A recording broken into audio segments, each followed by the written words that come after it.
আজকে আমরা ওয়াশিং মেশিনের ইলেকট্রিক্যাল পার্টসগুলো যেগুলো আমরা শিখেছি সেইগুলো একটা জায়গায় লিস্ট করেছি এবং এগুলোর আমরা কানেকশন ডায়াগ্রাম দেখব।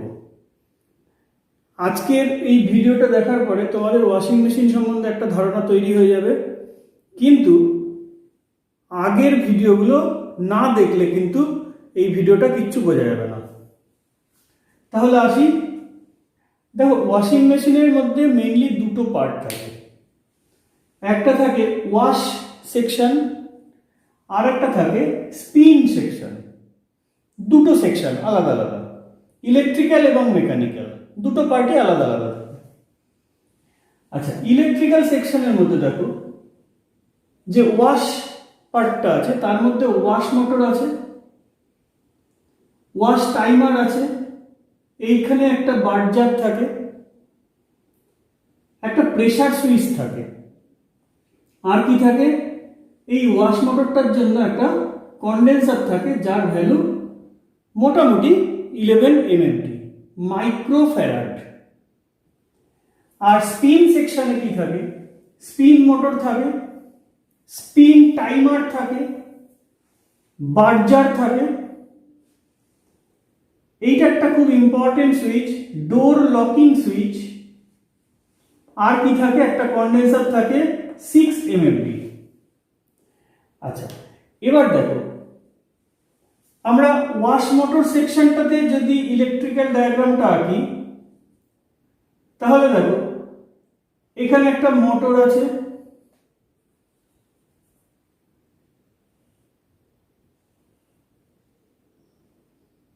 সার্কিট ডায়াগ্রামটা খেয়াল করো, এটা খুব একটা কঠিন নয় কিন্তু অনেকটা বড় তো। আচ্ছা, এটা কি তাহলে, এটা ওয়াশ মোটর। এটা এখানে তিনটে কানেকশন আছে, ভেতর থেকে বেরিয়ে আছে। একটা আছে নিউট্রাল, আর দুটো কয়েলের থেকে বেরিয়ে এসছে। এর ডায়াগ্রামটা আমি আগের ভিডিওতে দেখিয়েছি, সেই জন্য আমি বললাম যে এটা কিন্তু কি জিনিস, দুটোতে কি বেরিয়ে এসছে এটা এখানে তোমরা বুঝতে পারবে না, এটা কিন্তু আগের ভিডিওটা দেখলে তবে বুঝতে পারবে। এখন আমি শুধু কানেকশনটা আঁকছি। এখানে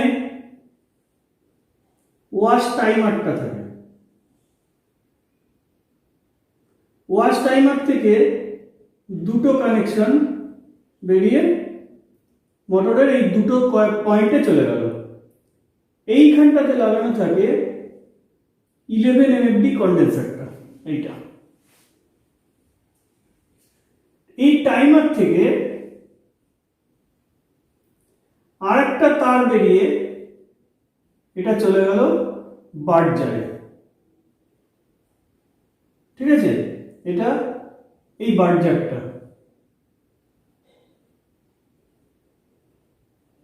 এটা লিখে দিই, এটা মোটর,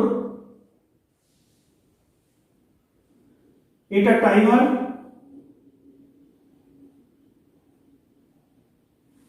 আর এটা কন্ডেন্সার। এই যে এই কন্ডেন্সারটা, এটা সিম্বলে দেখতে পাচ্ছ। আচ্ছা, এর এখানে একটা থাকবে কমন পয়েন্ট মানে নিউট্রাল, এরও নিউট্রাল, এরও নিউট্রাল, তিনটে। আর এইখান দিয়ে থাকবে লাইভ লাইনটা, এখান দিয়ে লাইভ লাইনটা থাকবে। এই জায়গাটাতে একটা জায়গায় কেটে এইখানটাতে লাগানো থাকবে প্রেসার সুইচটা, এই প্রেসার সুইচটা লাগানো থাকবে। প্রেসার সুইচের কাজ কি আমি আগে ভিডিওতে বলেছি, তোমরা সেগুলো কিন্তু আমি বারবার বলছি, না দেখলে এই ভিডিওটা বুঝতে পারবে না। তাহলে এখানে আমরা সবকটা জিনিস কানেকশন করেছি। দেখো, এই যে ওয়াশ মোটর, এটা হচ্ছে wash motor, wash timer, wash timer, Berger, Berger, pressure switch, এই যে প্রেসার সুইচ, কন্ডেন্সার, এই যে কন্ডেন্সার। তাহলে সবকটা এখানে কানেকশন করে দিয়েছি। এখন দেখো, এই নিউট্রাল গুলোকে সব একটা জায়গায় দিয়ে দিতে হবে,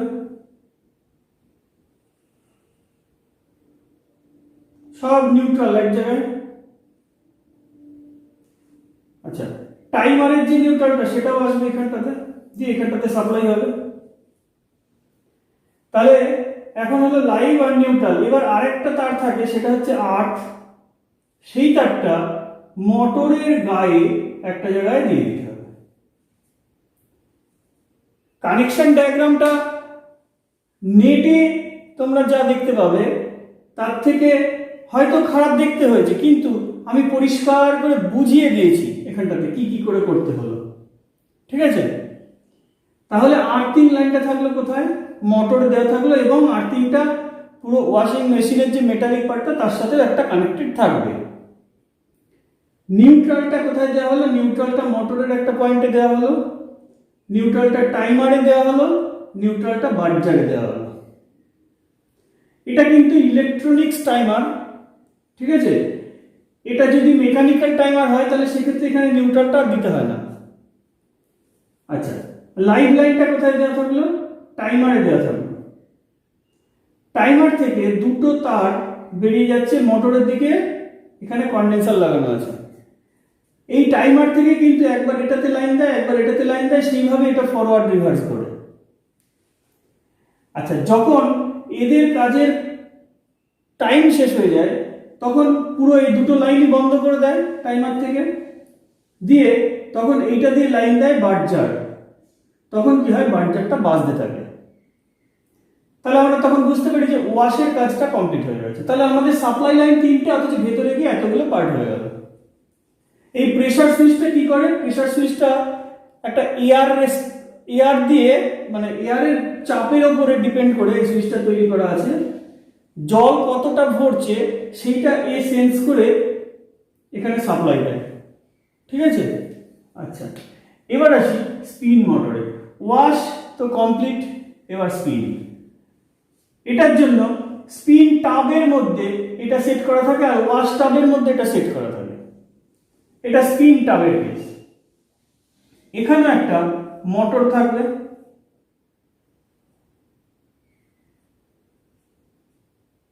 এটার নাম কি?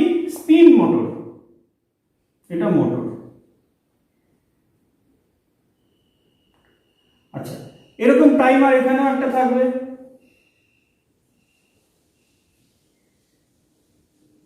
আচ্ছা, এখানে লাইভ লাইন, এখানে নিউট্রাল লাইন, আর এখান থেকে বেরিয়ে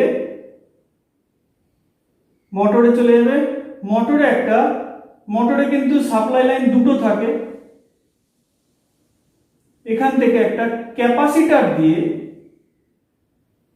এইভাবে কানেক্ট করা থাকে। এই জায়গাটা কিন্তু একটু আলাদা এর থেকে, খেয়াল করো। এই জায়গাটাতে টাইমার থেকে দুটো তার বেরিয়ে মোটরে ঢুকেছিল, মাঝে কন্ডেন্সার ছিল।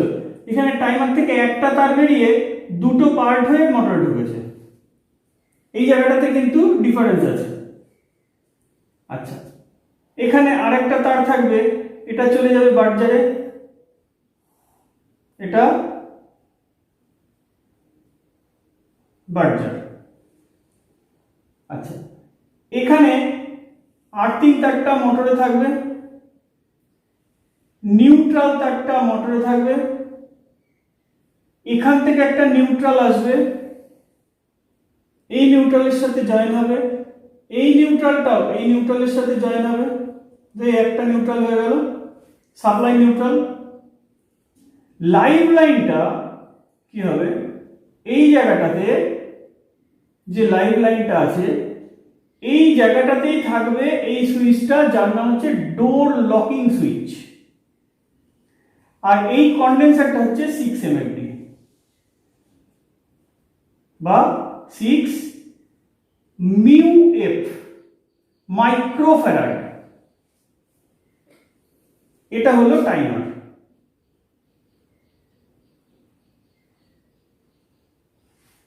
এটা কি? ডোর লকিং সুইচ। এখানে জায়গা নেই, আমি শর্টে লিখছি, ডোর লকিং সুইচ।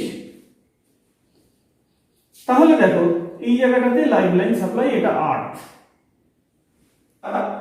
স্পিন টাইমটাতে, স্পিন যে সেকশনটা সেটাতে দেখো আর্থিং এসে মোটরে ঢুকলো, নিউট্রাল মোটরে একটা দেওয়া থাকবে, নিউট্রাল বার্জারে একটা দেওয়া থাকবে, নিউট্রাল টাইমারে একটা দেওয়া থাকবে। টাইমারটা অবশ্যই ইলেকট্রনিক্স টাইমার। এটা যদি মেকানিক্যাল টাইমার হয় সেক্ষেত্রে নিউট্রালটা লাগে না।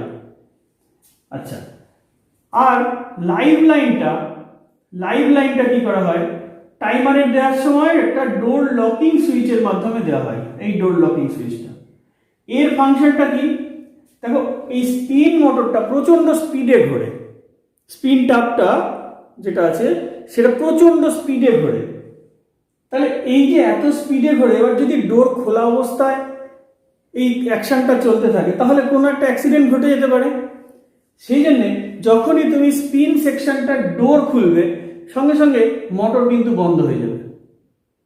এই একটা সিস্টেম এখানে লাগানো থাকে, এটার নাম হচ্ছে ডোর লকিং সিস্টেম। এটা তাহলে এখান থেকে ডোর লকিং সিস্টেম দিয়ে তো চালু হয়ে গেল টাইমার সাপ্লাই দিয়ে দিল, এইভাবে মোটর চালু হয়ে গেল, মোটর হেভি স্পিডে ঘুরছে। যখন টাইমারের কাজ শেষ, ধরো 5 মিনিট হয়তো স্পিন দেওয়া ছিল টাইম, তাহলে সেই টাইম শেষ, তখন এই সাপ্লাই বন্ধ করে এখান দিয়ে সাপ্লাই চলে আসবে টাইমার থেকে, বাজার বাজতে শুরু করবে, আমরা বুঝে যাব যে স্পিন কমপ্লিট হয়ে গেছে। এই হচ্ছে ওয়াশ সেকশন এবং এটা হচ্ছে স্পিন সেকশন।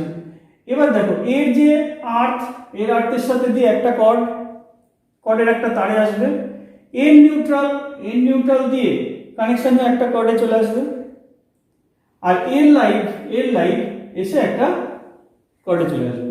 তাহলে এটা কি সুইচ এখানে লেখা নেই, আমি আরেকবার মনে করিয়ে দিচ্ছি, এটা হচ্ছে কিন্তু প্রেসার সুইচ।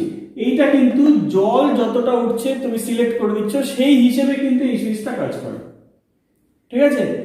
আচ্ছা, এখন কথা হলো যে এইটা তো সেমি অটোমেটিক মেশিন, অর্থাৎ দুটো সেকশন থাকবে, একটা ওয়াশ সেকশন, একটা স্পিন সেকশন। বর্তমান যে সমস্ত ফুল অটোমেটিক মেশিনগুলো, সেখানে কি এখানে ওয়াশ হয়ে যাওয়ার পরে আবার তো জামা কাপড় এখানে তুলে নিয়ে দিতে হচ্ছে। বর্তমান যে আপডেটেড ওয়াশিং মেশিনগুলো সেটা ওই একটা চেম্বারের মধ্যেই কিন্তু ওয়াশও হচ্ছে আবার স্পিনও হয়ে যাচ্ছে। সেক্ষেত্রে এখানকার কিছু কিছু জিনিসকে মার্জ করে নেওয়া হয়, অর্থাৎ এক জায়গা করে নেওয়া হয়। যেরকম ধরো মোটর, দুটোর পরিবর্তে একটা মোটরকে ইউজ করা হয়। এইবার এই মোটরটার স্পিড কম, এটার স্পিড বেশি, তাহলে সেটা কন্ট্রোল করা হয় কিভাবে, সেটা আমি বুঝিয়েছিলাম। সেটা কিন্তু গিয়ার বক্সের মাধ্যমে ওই স্পিডটাকে কন্ট্রোল করা হয়। আচ্ছা, তাহলে মোটরটা তো এক হয়ে গেল, এই দুটো এক করাতে মোটর দুটো মিলে একটা মোটর হলো। টাইমার দুটোই থাকে, টাইমার দুটো থাকে, বরং আরো বেশি থাকে। কিরকম, ধরো এই টাইমারটা এবং এই টাইমারটাকে কন্ট্রোল করার জন্য আরেকটা টাইমার দেওয়া হবে, যে এ কতক্ষণ ধরে কাজ করবে, কমপ্লিট হয়ে গেলে তারপরে ওকে কাজ করতে দেবে। তাহলে সেটা একটা থাকলো। বার্জার একটা অথবা দুটো সেটা কোম্পানির উপরে ডিপেন্ড করে। একটা বার্জার দিয়েও দেখা গেলো যে টাইমার দিয়ে দিতে পারে, আবার দুটো আলাদা আলাদা বার্জারও দিতে পারে। দুটো আলাদা আলাদা বার্জার দিলে একটু এফিসিয়েন্সিটা ভালো থাকবে, কারণ এ যখন বাজবে, কোনো কারণে ডিস্টার্ব হলো, এটা তো বাজবে, তখন এটা ইন্ডিকেট করবে। আর না হলে কি হবে, একটার মধ্যে দিলে ইলেকট্রিক্যাল একটা প্রেসার তৈরি হয়। তবে ইলেকট্রনিক্স দিয়ে করাই যায়, কোনো অসুবিধা নেই। বার্জার সেকশন, আচ্ছা এটা তো আলাদাই থাকবে, এটা হচ্ছে প্রেসার সুইচ, এটা ডোর লকিং সুইচ, এটাও আলাদা থাকবে। আর একটা যেটা ভাইটাল পার্ট, সেটা হচ্ছে এখানে 11 MFD যেটা কন্ডেন্সার আছে, আর এখানে 6 MFD যে কন্ডেন্সারটা আছে, এই দুটোকেও একটা কন্ডেন্সারের মধ্যে করে দেওয়া হয়। একটা কন্ডেন্সার, তার মধ্যে দেখবে যে 11 MFD বাই 6 MFD এরকম লেখা আছে। তাহলে ওটাতে আমরা বুঝে নেব যে ওটার মধ্যে দুটো কন্ডেন্সার আছে একটার মধ্যে। এইভাবে আমরা যে সমস্ত মডার্ন আপডেটেড ওয়াশিং মেশিনগুলো আসছে সেইগুলোতে আপডেট করা হচ্ছে। তাহলে আমাদের মেন পার্ট কিন্তু এইভাবেই থাকবে। এবার তোমরা যখন এইগুলো জেনে একটা ওয়াশিং মেশিন দেখবে তোমরা চোখে, তখন দেখবে তোমাদের আইডিয়াগুলো ক্লিয়ার হয়ে যাবে। ঠিক আছে, তাহলে ওয়াশিং মেশিনের ক্লাস কিন্তু আমার শেষ। এরপরে আবার দেখা হবে পরবর্তী ক্লাসে। ততক্ষণ বাই।